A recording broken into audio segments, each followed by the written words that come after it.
종합제 TV 시청자 여러분 안녕하십니까. 2022년 5월 5일 밤 10시입니다. 우리는 요사이 세상을 정보화 시대 또는 정보화 사회라고 이야기합니다. 그럼 정보가 뭐냐? 영어로 표시하면은 information이라고 그러기도 하고 intelligence라고 그러기도 합니다. information은 보통 민간에서 쓰는 말이죠. 그야말로 정보라고 번역을 하는데, 인텔리전스라고 하면은 여기에 정치적인, 군사적인 의미가 더해집니다. 그래서 국가적 정보 또는 전략적 정보에 해당하는 것을 우리는 인텔리전스, 첩보란 뜻도 좀 있습니다. 인텔리전스라고 하면은 그 정보를 얻는데 상당한 공작이 들어간다든지 이런 의미가 있습니다. 그래서 정보기관 하면은 인포메이션 에이전시가 아니고 인텔리전스 에이전시라고 그럽니다. 정보가 얼마나 중요하느냐 하는 것은 아무리 강조해도 모자랄 겁니다. 요사이 윤석열 대통령 당선인이 이 정보 관리에 실패를 하고 있습니다. 잘못된 정보에 근거해가지고 청와대 이전을 밀어붙인다든지, 잘못된 정보에 근거해가지고 박병석 국회의장의 검수완박 중재안을 받아들이도록 권성동 원내대표에게 시켰다가 그 후유증이 지금까지도 심각합니다. 이 두 가지 실책이라고 볼 수 있는데, 청와대 이전 무리하게 밀어붙이기, 그리고 박병석 중재안 수용, 이 두 개가 다 잘못된 정보에 근거한 잘못된 정책입니다. 앞으로 이런 실수를 되풀이하면은 국정에 큰 혼란이 올 수가 있습니다. 어떤 국가에서 정보를 어떻게 관리하느냐, 특히 권력자가 그걸 보면은 그 나라의 미래를 알 수가 있습니다. 지금 우크라이나 러시아 전쟁에서 이 러시아 장군들이 많이 죽고 있습니다. 현재 장성 12명이 죽었습니다. 이건 전례가 없는 일입니다. 그러면 왜 이런 일이 일어나고 있느냐? 오늘 뉴욕타임스를 보니까 아주 흥미로운 기사가 있습니다. 미국이 제공한 정보가 도움이 돼가지고 우크라이나가 12명의 러시아 장군들을 죽일 수 있었다는 겁니다. 여기에 바로 정보가 들어갑니다. 즉, 정보는 생명입니다. 그러면은 미국이 그럼 공공연하게 지금 우크라이나에 정보를 제공하고 있느냐? 그렇습니다. 지금 미국 나토 국가는 우크라이나를 지원하는데 전략 물자, 전술 무기 등을 통해서 지원하기도 하지만은 정보를 통해서도 지원을 합니다. 무기를 엄청 대주고 있습니다. 신무기까지 막 보내고 있습니다. 무기를 아마 원도 없이 지금 쓰고 있을 겁니다. 우크라이나 군이. 다만 전투기는 보내지 않고 있습니다. 이제는 탱크, 장갑차, 최신형 드론, 그리고 무엇보다도 야포, 아주 사진거리가 긴 대포죠. 그 다음에 방어용 무기, 대전차 무기, 대항공기 미사일 막 보내고 있습니다. 그런데 사실 이것보다도 더 값진 게 정보입니다. 정보를 제공하고 있는데 현재 미국이 제공하는 정보만 이렇게 뉴스거리가 되지만 아마 영국도 나토 다른 국가도 우크라이나에 정보를 제공할 것입니다. 12명의 러시아 장군을 소설을 할 수 있었던 것도 미국이 제공하는 정보에 따라서 어느 장군이 지금 어디 가 있다. 그게 사령부면은 사령부를 때리고 자동차를 타고 가면 그 자동차를 때린다. 때리는 방법은 여러 가지가 있죠. 집중 포격하는 방법도 있고, 드론이 특히 유리하죠. 드론으로 때리는 방법도 있고, 저격수가 때리는 방법도 있습니다. 위치만 알면은, 동선만 알면은 때리는 것은 사실은 문제가 없습니다. 왜냐? 무기가 워낙 다양하게 발달되니까. 이거는 지금 설명드리고 있는 거는요, 윤석열 대통령이 출퇴근할 때 윤석열 대통령이 당할 수도 있다는 이야기입니다. 즉 동선이 노출됩니다. 하루에 2번씩 출퇴근하면은 그 동선이 노출되고 정기적으로 노출됩니다. 이러면은 결심만 하면은 언제든지 때릴 수 있다고 해도 과언이 아닙니다. 때리는 무기는 요사이 엄청 발전했습니다. 케네디를 암살한 오스왈드는 6층 건물에서 카빈으로 81m 떨어진 케네디를 맞췄는데 요사이는 1km, 2km 떨어져도 때릴 수 있고 더구나 그 무기의 성능이 엄청납니다. 아무리 탱크 같은 승용차를 타고 가더라도 때려버리면 폭파한단 말입니다. 그런데 윤석열 대통령이 하루에 2번씩 그런 위험에 노출되고 있다. 이 방송을 김건희 씨가 들으면은 제발 말려주시기 바랍니다. 다시 본론으로 들어가서. 그러면은 지금 미국이 정보를 어느 수준까지 제공하고 있느냐 하면은 최고 사령관 또는 푸틴 같은 국가 지도자에 대한 정보는 제공하지 않는답니다. 그러나 그 밑에 있는 지휘관들에 대한 정보는 제공을 하고 그 정보를 얻은 우크라이나 군이 포격한다든지 드론으로 때린다든지 해서 지금까지 12명의 장군을 죽였다. 그럼 왜 이렇게 많이 죽었느냐? 12명의 장군이면 뭐 최소한 여단장급 아니면은 사단장급입니다. 약 20만 명이 투입됐는데 너무 많이 죽었어요. 그것은 이 또 러시아의 작전 개념하고 관계가 있습니다. 러시아의 작전 개념은 대대장이라든지 연대장에게 자율권을 주는 것이 아니고 일일이 모스크바에서 간섭을 한답니다. 이렇게 하라 저렇게 하라.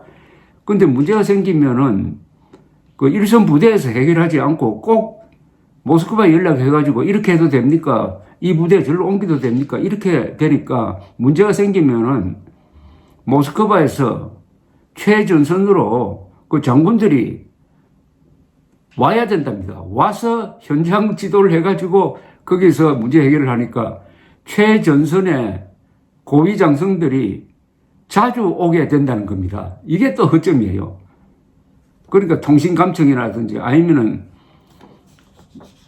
드론에 의한 정보 수집 또는 뭐 인공위성에 의한 정보 수집을 통해서 미국이 또 그 부분에서는 또 미국이 세계 최고 아닙니까? 그 정보를 적기에 우크라이나에 제공해가지고 12명의 장성을 죽일 수 있었다. 이렇게 되어 있습니다.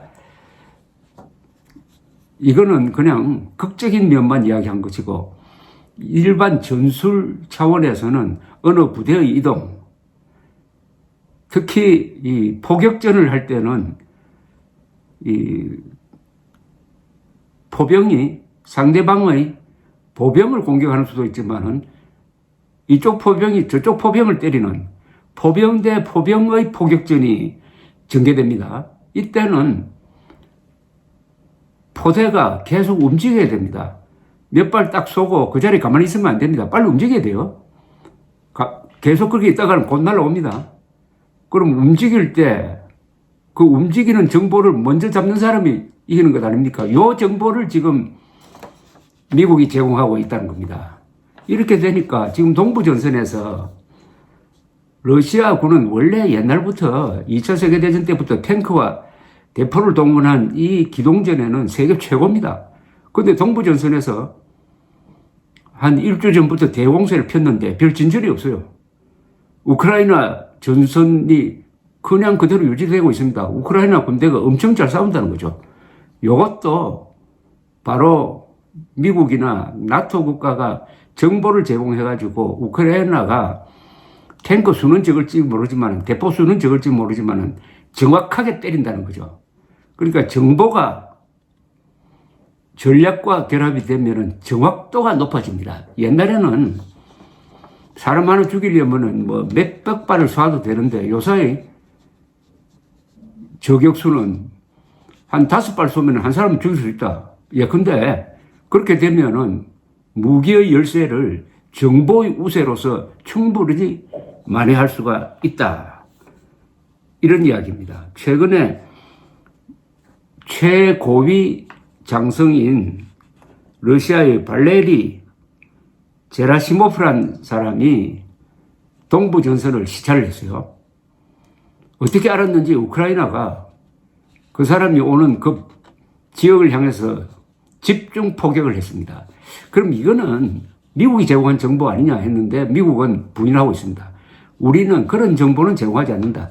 최고위 장성과 국가 지도자에 대한 정보는 제공하지 않는다. 이렇게 지금 이야기를 하고 있는데, 글쎄요, 그럴 수도 있고, 그렇지 않을 수도 있는데, 이 정보라는 것은 확인이 안 됩니다. 또 부인해버리면 그만입니다. 요새 미국이 우크라이나 제공하는 것 중에 또 아주 신무기가 하나 주목을 받고 있습니다. 작은 드론입니다. 이 작은 드론이 이제는 러시아군 사병 한 사람 한 사람을 추적한다는 겁니다. 무슨 부대 규모로 추적을 하는 게 아니라 탱크를 추적하는 게 아니라 개별 사병 하나하나를 추적하고 인식을 해가지고 저게 우크라이나 군이다. 아니면 러시아 군이다. 그걸 식별해가지고 그냥 때려가지고 이제는 개인 살상까지도 드론이 하도록 이렇게 만들었으니까 요게 저쪽 우크라이나 군이 러시아 군의 지휘부를 공격하는데 앞으로 잘 사용될 것이다. 그래 되면은 지휘관이 뭐 자동차를 타고 지휘를 할 때 정확하게 그 탑승한 지프차 같은 걸 때릴 수 있다는 겁니다. 물론 지휘소도 때릴 수가 있고. 그런데 5월 9일이 이제 중요한 날입니다. 러시아는 5월 9일을 아주 가장 큰 기념일로 삼습니다. 5월 9일에 1945년 5월 9일 러시아군이 베를린으로 쳐들어가가지고 독일군의 항복을 받은 날입니다. 전승 기념일입니다. 이 행사를 거창하게 해왔습니다. 모스크바에서. 이 행사에 이제 푸틴이 나오는데 푸틴이 이날 뭘 선언을 할지가 궁금합니다. 한쪽은 아예 막 정식으로 우크라이나에 선전포고를 한다는 겁니다. 지금 선전포고하지 않고 쳐들어갔어요. 무슨 특별작전이라고 했는데 선전포고를 한다? 그러다면 국가 총동원령을 내린다는 겁니다. 그렇게 할 수도 있고 아니면은 지금 격전이 벌어지고 있는 마리우폴을 그때까지 장악을 해가지고 우리가 이겼다. 즉 남부를 장악해가지고 동부와 연결시키면은 우크라이나를 사실은 양단할 수가 있다. 남북한식으로 하면서 미리 승리를 선언할 가능성이 있다는 겁니다. 그렇게 해서 체면 세우겠다는 거죠. 어느 쪽으로 할지는 지금 알 수가 없습니다. 그런데 아직까지는 푸틴이 확전으로 가지는 않고 있습니다. 푸틴이 좀 조심스러워하는 모습도 보이고 있다고 합니다. 미국 정보기관에서는 푸틴이 조심스러워하는 게 맞다면 그것은 미국이 가지고 있는 막강한 정보 눈치를 보는 것 아니냐. 그러니까 푸틴도 이런 고민을 할 겁니다. 정식으로 확전을 하면은 미국이 아마도 내 생명도 노릴 수 있을 것이다. 지금은 미국이 자제를 하는 것 같은데 내가 만약 본격적으로 서방 세계를 상대로 전면전을 선언하면은 내 목숨도 위태롭게 된다. 이렇게 생각할 가능성도 있다는 겁니다. 정보는 이처럼 어마어마한 영향력을 미칩니다. 다시 이야기를 한국으로 돌아와서 윤석열 대통령이 앞으로 대북 강경 정책을 쓴다고 한다면은 김정은은 좋다. 우리는 당신 암살하겠다는 이 사인을 보낼지 모릅니다. 그렇게 됐을 때도 그러면은 윤석열 대통령이 그 위험천만한 출퇴근을 계속할 것이냐. 이것은 윤석열 부부의 문제이기 전에 우리 국민 전체의 문제입니다. 대통령의 안전이 대한민국의 안전이고 국민의 안전입니다. 감사합니다.